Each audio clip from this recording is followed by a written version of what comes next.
Hello friends, आप देख रहे हैं इजी लर्निंग एकेडमी। आज की इस वीडियो में हम लोग देखने जा रहे हैं क्लास 10th का एक important chapter number 1, chemical reaction and equations. तो फ्रेंड्स, ये वीडियो बहुत इम्पॉर्टेंट होने वाला है। अगर आपको ये वीडियो पूरा समझना है तो इस वीडियो को एंड तक जरूर देखिए, लास्ट तक देखिए, जिससे कि आपको ये वीडियो अच्छे से समझ में आए। चलिए वीडियो स्टार्ट करते हैं। फ्रेंड्स, आज का फर्स्ट टॉपिक है केमिकल रिएक्शन। तो फ्रेंड्स, केमिकल रिएक्शन क्या होता है? व्हेन टू और more substances react with each other to form a new substance, the process is called chemical reaction. Friends, होता क्या है कि जब दो या दो से अधिक सब्सटेंस एक दूसरे से रिएक्ट करके एक नया सब्सटेंस बनाता है तो ये प्रोसेस को कहते हैं केमिकल रिएक्शन। क्लियर है फ्रेंड्स? अब इसका एग्जांपल हम लोग देखते हैं। एग्जांपल क्या है? जैसे रस्टिंग ऑफ आयरन, आयरन में जंग लगना। बर्निंग ऑफ वुड, लकड़ी को हम लोग जलाते हैं। फॉर्मेशन ऑफ कर्ड, कर्ड जो दही बनता है वो। और रेस्पिरेशन, etc। तो ये सब जितना भी है, ये सब क्या होता है? केमिकल रिएक्शन होता है फ्रेंड्स। क्लियर है फ्रेंड्स? अब हम लोग कैसे पता करेंगे कि कोई इक्वेशन, कोई केमिकल रिएक्शन हुआ या नहीं? तो उसके लिए क्या है, following observation help to determine whether a reaction has taken place. मतलब कुछ ऑब्जर्वेशन से हम लोग ये पता कर सकते हैं कि रिएक्शन हुआ या नहीं। तो जैसे चेंज इन स्टेट।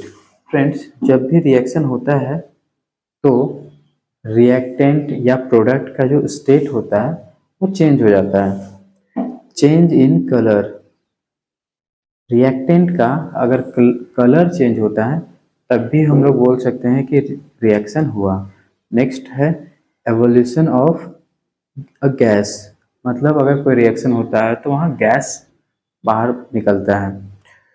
और चेंज इन टेम्परेचर, अगर टेम्परेचर चेंज हुआ तब भी हम लोग कह सकते हैं कि रिएक्शन हुआ। अब हम लोग फ्रेंड्स समझते हैं कि जब रिएक्शन होता है तो बेसिकली उसमें होता क्या है। तो फ्रेंड्स, जब भी रिएक्शन होता है तो उसमें दो टर्म होता है, एक रिएक्टेंट और दूसरा प्रोडक्ट। तो अब हम लोग समझते हैं कि रिएक्टेंट किसको कहते हैं। The substance which take part in a chemical reaction are called reactant. तो कोई सब्सटेंस अगर केमिकल रिएक्शन में पार्टिसिपेट कर रहा है तो उस सब्सटेंसेस क्या बोलते हैं? रिएक्टेंट। क्लियर है? अब अगर देखते हैं प्रोडक्ट क्या होता है, तो the substance which are formed in a chemical reaction are called product. मतलब यह है कि अगर कोई केमिकल रिएक्शन हो रहा है और उसमें जो नया सब्सटेंस बन रहा है, उसी नया सब्सटेंस को हम लोग क्या बोलते हैं? प्रोडक्ट। एग्जाम्पल से समझते हैं फ्रेंड्स इसको हम लोग। जैसे Mg plus O2 gives MgO। तो Mg और O2 ये रिएक्टेंट हुआ जो एरो के लेफ्ट साइड में होता है, और MgO जो प्रोडक्ट बना, नया सब्सटेंस बना, इसको प्रोडक्ट कहेंगे और ये एरो के राइट साइड में होगा। क्लियर है फ्रेंड्स? नेक्स्ट है friend chemical equation. Chemical equation क्या होता है अब हम लोग समझते हैं।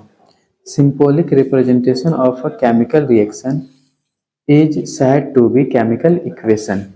मतलब जब भी केमिकल रिएक्शन होता है तो उसमें जो एलिमेंट या कंपाउंड पार्टिसिपेट करता है उसको हम लोग सिंबल के रूप में लिखते हैं और इसी रिप्रेजेंटेशन को केमिकल इक्वेशन कहते हैं। क्लियर है? अब हम लोग देखते हैं, it involves use of symbol of elements or chemical formula of reactant and product with mention of physical state। इसमें क्या होता है कि जो भी रिएक्टेंट और प्रोडक्ट होता है उसका केमिकल फार्मूला या एलिमेंट जो होता है उसके सिंबल को हम लोग लिखते हैं, और साथ में जो भी है उसका फिजिकल स्टेट को भी मेंशन करते हैं। जैसे जो रिएक्टेंट या प्रोडक्ट है वो लिक्विड में है, सॉलिड में है, गैस में है, उसको भी हम लोग लिखते हैं। Next friend, the necessary condition such as temperature, pressure और any catalyst should be written on arrow between reactant and product. अब फ्रेंड्स ये है कि अगर रिएक्शन में कोई टेम्परेचर का अगर कंडीशन है या प्रेशर का ज़रूरत है या कैटलिस्ट है, तो इसको हम लोग एरो के ऊपर में लिखते हैं और जो होता है रिएक्टेंट और प्रोडक्ट के बीच में। जैसे Mg plus O2 gives MgO। अब ये Mg और O2 रिएक्टेंट हो गया, ये मैग्नीशियम हो गया, ये ऑक्सीजन हो गया, ये जो नया प्रोडक्ट बना ये हो गया मैग्नीशियम ऑक्साइड। अब ये एरो है रिएक्टेंट और प्रोडक्ट के बीच में। अब अगर यहाँ पे टेम्परेचर या प्रेशर या कैटलिस्ट लेते तो यहाँ एरो के ऊपर।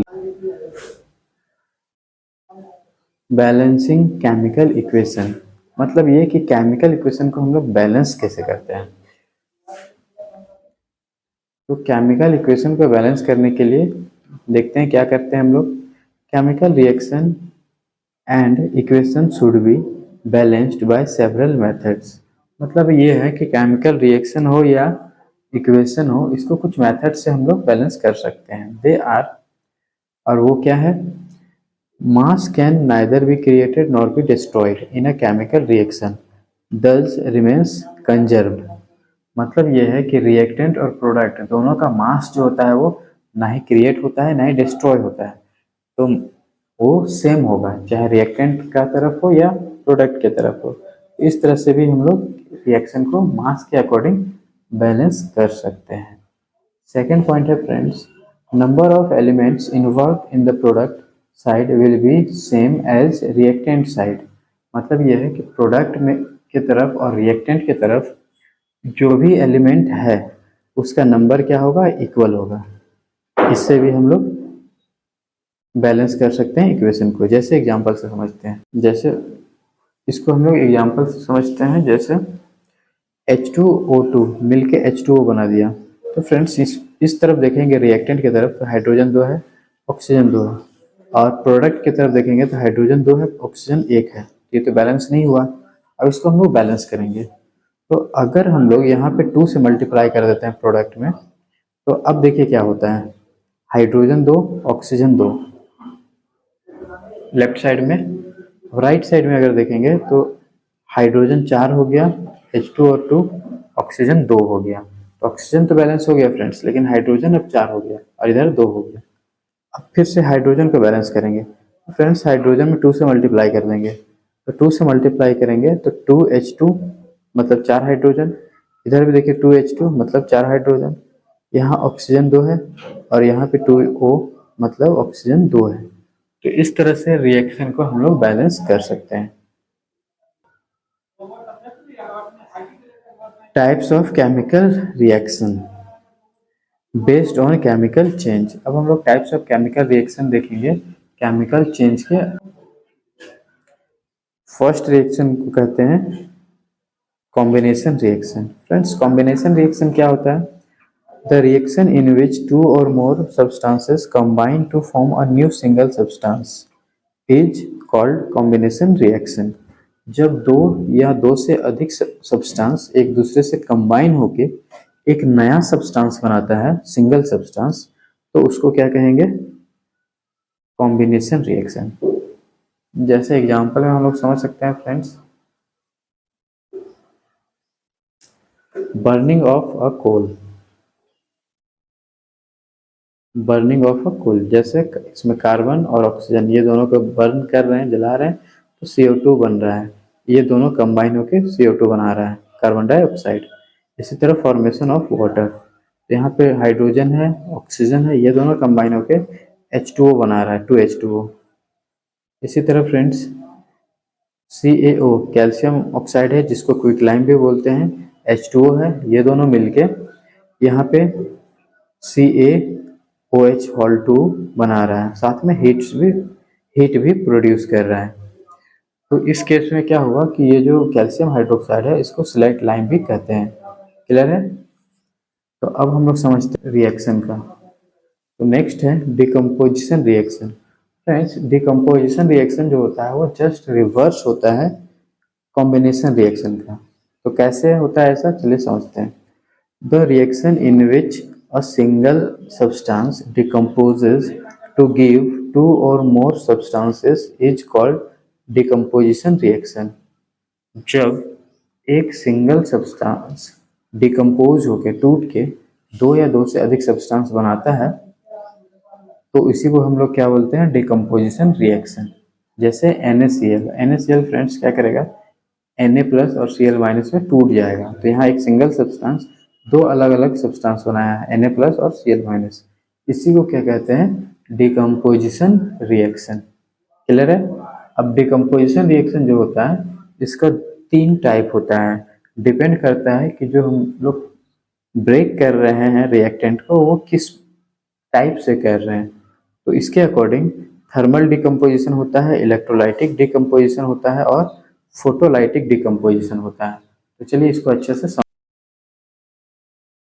फ्रेंड्स, सबसे पहले हम लोग समझते हैं कि थर्मल डिकम्पोजिशन किसको कहते हैं।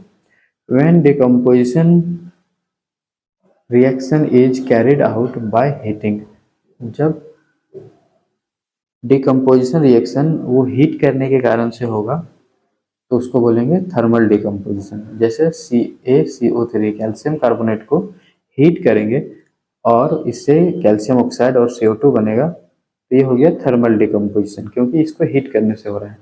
नेक्स्ट है friends electrolytic decomposition. Electrolytic decomposition क्या होता है, when decomposition is carried out by passing electricity.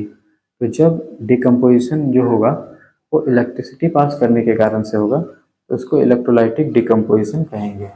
जैसे 2H2O, इसमें करंट पास कर रहे हैं तो ये 2H2 और O2 में टूट रहा है। Clear friends? नेक्स्ट है फोटोलाइटिक डिकम्पोजिशन। तो फोटोलाइटिक डिकम्पोजिशन बहुत कम देखने को मिलता है, लेकिन कुछ कुछ ऐसा रिएक्शन होता है जो हमेशा सनलाइट में होता है, उसी को हम लोग क्या बोलेंगे, फोटोलाइटिक डिकम्पोजिशन। क्यों? तो ये सनलाइट के प्रेजेंस में हो रहा है, इस कारण से इसको फोटोलाइटिक डिकम्पोजिशन कहते हैं। अब इसमें क्या है कि जैसे Ag2AgCl और प्लस सनलाइट ये 2Ag और Cl2 में टूट जाता है, तो इसको क्या बोलेंगे, फोटोलाइटिक डिकम्पोजिशन। नेक्स्ट है फ्रेंड्स कि जो डिकम्पोजिशन होता है वो हमेशा एंडोथर्मिक रिएक्शन होता है। Decomposition reaction is an endothermic. अब एंडोथर्मिक रिएक्शन क्या होता है, तो एंडोथर्मिक रिएक्शन में रिएक्शन होने के लिए हीट चाहिए होता है, उसी को बोलते हैं एंडोथर्मिक रिएक्शन। क्लियर है फ्रेंड्स? चलिए आगे देखते हैं हम लोग। नेक्स्ट है फ्रेंड्स डिस्प्लेसमेंट रिएक्शन। अब हम लोग समझते हैं डिस्प्लेसमेंट रिएक्शन क्या होता है। The chemical reaction in which an element displaces another element from its solution is called displacement reaction. एक ऐसा रिएक्शन जिसमें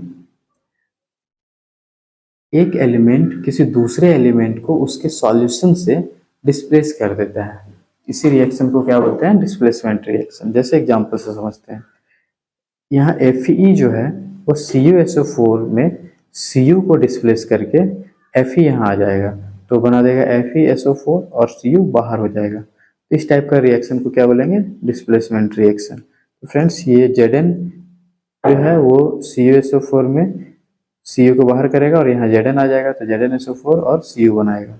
इसी तरह Pb जो है ये CuCl2 में Cu को डिस्प्लेस करके यहाँ Pb आ जाएगा और Cu बाहर हो जाएगा। तो ये सभी रिएक्शन क्या है, डिस्प्लेसमेंट रिएक्शन। नेक्स्ट है फ्रेंड डबल डिस्प्लेसमेंट रिएक्शन। अब डबल डिस्प्लेसमेंट रिएक्शन क्या होता है, the reaction in which two different atoms or group of atoms are mutually exchanged is called double displacement reaction. इसमें क्या होगा फ्रेंड्स कि दो एटम या दो ग्रुप ऑफ एटम एक दूसरे को एक्सचेंज कर लेगा, इसी को कहेंगे डबल डिस्प्लेसमेंट रिएक्शन। जैसे यहाँ Na2SO4 और BaCl2 है, दो अलग अलग कंपाउंड्स है। अब यहाँ पे Na2 जो है वो यहाँ पे आ जाएगा और Ba जो है ये इसके जगह पे चला जाएगा, तो इसको क्या कहेंगे, डिस्प्लेसमेंट, डबल डिस्प्लेसमेंट रिएक्शन। जैसे ये जब Na2 यहाँ आएगा तो ये बना देगा 2Na और Cl, और Ba इस पे जाएगा तो BaSO4 बना देगा। क्लियर है। अब हम लोग आगे देखते हैं next type, precipitation reaction. Friends, precipitation reaction क्या होता है? The reaction which involve formation of precipitate is known as precipitation reaction. तो वैसा रिएक्शन जिसमें प्रेसिपिटेट बनता है उस रिएक्शन को प्रेसिपिटेशन रिएक्शन कहते हैं। अब फ्रेंड्स, क्वेश्चन ये होता है कि प्रेसिपिटेट क्या होता है? तो प्रेसिपिटेट जो है वो एक इनसॉल्युबल पार्टिकल्स होता है, मतलब नहीं घुलने वाला पार्टिकल्स। क्लियर है। अब देखेंगे एग्जाम्पल से, जैसे PbNO3 2Ki के साथ रिएक्शन करेगा और यहाँ पे 2KNO3 ये बनाएगा प्रेसिपिटेट पोटेशियम नाइट्रेट का। क्लियर है। और PbI2 बाहर हो जाएगा। Oxidation reaction. फ्रेंड्स, अब समझते हैं हम लोग ऑक्सीडेशन रिएक्शन क्या होता है। The reaction in which substances gain oxygen or loses hydrogen is called as oxidation reaction. Friends, वैसा रिएक्शन जिसमें सब्सटेंस जो है ऑक्सीजन को गेन करेगा और हाइड्रोजन को लूज करेगा, वैसा रिएक्शन को क्या कहेंगे? Oxidation reaction. जैसे 2Cu + O2, इसको जब हीट करेंगे तो ये 2CuO बना देगा, कॉपर ऑक्साइड। अब यहाँ पे देखिए फ्रेंड्स क्या हो रहा है कि ये जो कॉपर है ये ऑक्सीजन को गेन कर रहा है, ये कंबाइन होके ये बना रहा है। नेक्स्ट है फ्रेंड्स रिडक्शन रिएक्शन। तो रिडक्शन रिएक्शन जो होता है वो ऑक्सीडेशन रिएक्शन के जैसा ही होता है, बस रिवर्स होता है उसका। इसमें क्या होगा? The reaction in which substances gain hydrogen or lose oxygen is called as reduction reaction. तो इसमें जो सब्सटेंस है वो हाइड्रोजन को गेन करेगा और ऑक्सीजन को लूज करेगा, उसका उल्टा, तो उसी को क्या कहेंगे? Reduction reaction. जैसे CuO + H2, इसको जब हीट करेंगे तो Cu बाहर हो जाएगा और H2O बनाएगा। अब फ्रेंड्स, इस केस में CuO जो है वो हाइड्रोजन गेन कर रहा है, तो ये हो गया रिडक्शन रिएक्शन। तो रेडॉक्स रिएक्शन है। रेडॉक्स रिएक्शन क्या होता है? The reaction in which oxidation and reduction takes place simultaneously is called as redox reaction. तो वैसा रिएक्शन जिसमें एक ही रिएक्शन में ऑक्सीडेशन भी होता हो और रिडक्शन भी होता हो, तो वैसे रिएक्शन को क्या बोलेंगे? Redox reaction. इसको हम लोग समझ सकते हैं एग्जाम्पल से। जैसे CuO H2 ये मिलके Cu बना रहा है और H2O बना रहा है, तो फ्रेंड्स यहाँ ऑक्सीडेशन भी हो रहा है, रिडक्शन भी हो रहा है। तो कैसे जानेंगे कि ऑक्सीडेशन कहाँ हो रहा है, रिडक्शन कहाँ हो रहा है? तो उसके लिए फ्रेंड्स देखते हैं, जैसे यहाँ H2 है तो ये एलिमेंट्री स्टेट में है, मतलब इसमें साथ कुछ भी मिला हुआ नहीं है, इसका 0 होता है चार्ज। और यहाँ पे देखेंगे हाइड्रोजन का, तो यहाँ ऑक्सीजन पे -2 होता है और H2 पे +2 हो जाएगा, तो ये 0 से +2 हो गया। तो जब चार्ज बढ़ जाएगा तो बोलेंगे ऑक्सीडेशन हुआ, और जब चार्ज घट जाएगा तो बोलेंगे रिडक्शन होगा। जैसे CuO है, यहाँ पे -2 और यहाँ पे +2, Cu पे +2 हो गया फ्रेंड्स। अब इस साइड में देखेंगे तो Cu अकेले है, तो मतलब 0 होगा, तो +2 से हो गया 0, मतलब घट गया, तो ये रिडक्शन होगा। इस तरह से फ्रेंड्स और भी कुछ एग्जाम्पल है रिडक्शन का, ये आपको करना है और कमेंट्स में बताना है कि कहाँ पे ऑक्सीडेशन हो रहा है और कहाँ पे रिडक्शन हो रहा है। नेक्स्ट है friends classification of chemical reaction based on energy change. अब एनर्जी चेंज के अकॉर्डिंग केमिकल रिएक्शन कैसा होता है वो अभी हम लोग देखेंगे। इसमें 2 टाइप होता है, एक्सोथर्मिक रिएक्शन और एंडोथर्मिक रिएक्शन। क्या होता है समझते हैं। Exothermic reaction, the reaction in which heat is released along with formation of product. तो वैसा रिएक्शन जिसमें हीट रिलीज करेगा प्रोडक्ट बनने के बाद, ठीक है, तो इसी को क्या बोलेंगे, एक्सोथर्मिक रिएक्शन। जैसे CH4 प्लस 2O2 ये CO2 बना रहा है, 2H2O बना रहा है और हीट रिलीज कर रहा है, तो ये रिएक्शन हो गया एक्सोथर्मिक रिएक्शन। नेक्स्ट है फ्रेंड एंडोथर्मिक रिएक्शन। अब एंडोथर्मिक रिएक्शन क्या होता है वो देखते हैं। जैसे the reaction which require energy in the form of heat, तो वैसा रिएक्शन जो हीट के फॉर्म में एनर्जी का जरूरत होता है रिएक्शन होने के लिए, चाहे लाइट के फॉर्म में या इलेक्ट्रिसिटी के फॉर्म में, टू ब्रेक रिएक्टेंट को ब्रेक करने के लिए, आर कॉल्ड एंडोथर्मिक रिएक्शन। अब उस रिएक्शन को क्या कहेंगे, एंडोथर्मिक रिएक्शन। क्लियर है। अब जैसे 2PbNO3 इसमें हीट देंगे, ये 2PbO 4NO2 और O2 बनाएगा, तो इसको भी हम लोग कहेंगे एंडोथर्मिक रिएक्शन, क्योंकि इसमें हीट का जरूरत पड़ रहा है। क्लियर है। अब हम लोग देखेंगे कि ऑक्सीडेशन का क्या इफेक्ट पड़ता है। तो ऑक्सीडेशन का सबसे पहला इफेक्ट जो पड़ता है वो है फ्रेंड्स, पहला जो इफेक्ट पड़ता है वो है कोरोजन में। अब ये कोरोजन क्या होता है तो देखते हैं।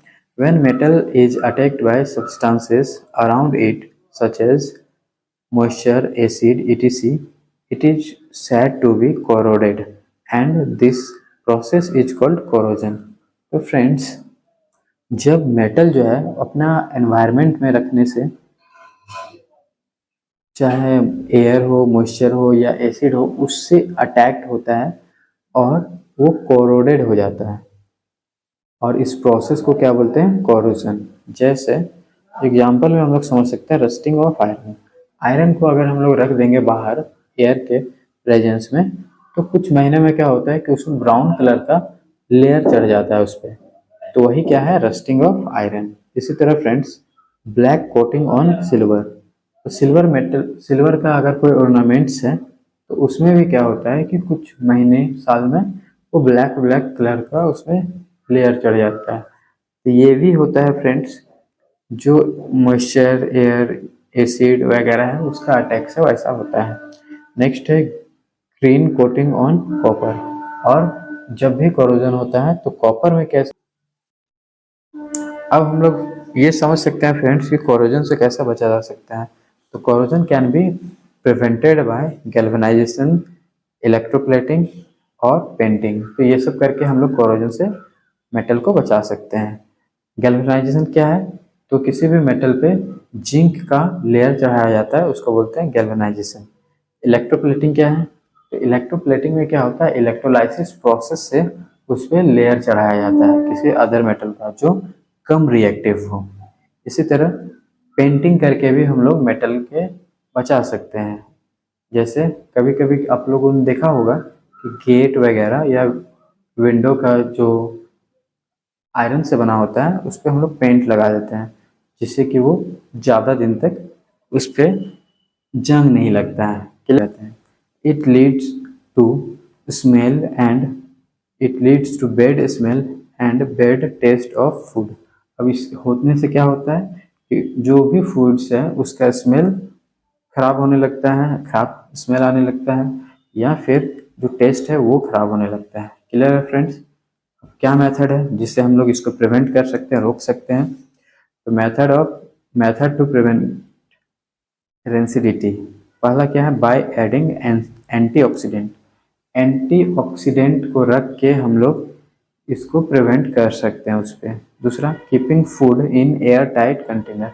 दूसरा चीज़ है कि जो भी फूड्स हैं उसको एयर टाइट कंटेनर में रख के, जिससे उसमें हवा ना लगे, वैसे चीज़ में रख के उसको बचाया जा सकता है रेंसिडिटी से। नेक्स्ट है replace air by nitrogen.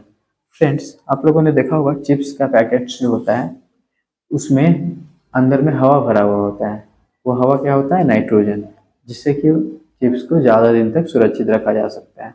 Next है रेफ्रिजरेशन। फ्रेंड्स ये आप लोगों ने घर पे भी देखा होगा कि जब कोई फूड्स होता है तो रात का फूड्स को सुबह रेफ्रिजरेशन में मतलब कि फ्रिज में रख देते हैं, जिससे कि 1-2 दिन तक वो सही रहता है। क्लियर है फ्रेंड्स?